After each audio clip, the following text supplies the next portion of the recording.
छुट्टिया स्कूलिया कालू, छुट्टिया स्कूलिया कालू, छुट्टी ट्यूशन मिलना न होई कैसे, होई कैसे मिलना न होई कैसे, जिए के रे जनवा मिलना न होई कैसे, जिए के रे जनवा मिलना न होई कैसे।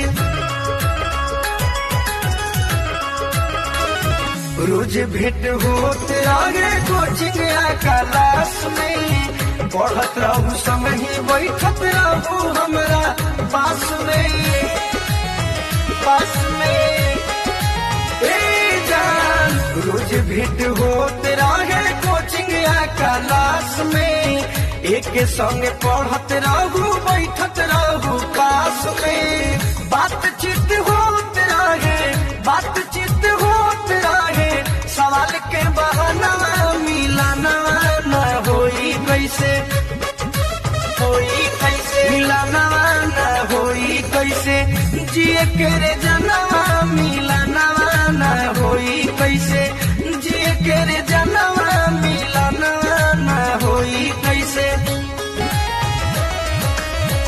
अखिया बिछा के आके जंगला के ओरिया, के कर इंतजार अब तो करबुए गोरिया, करबुए गोरिया।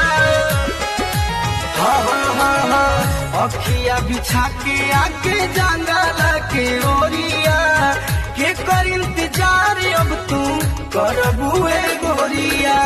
तहरा बिना कैसे रहो, तहरा बिना कैसे रहो, लागी नहीं मना मिलना न होई कैसे, होई कैसे मिलना न होई कैसे, जिए के रे जनवा मिलना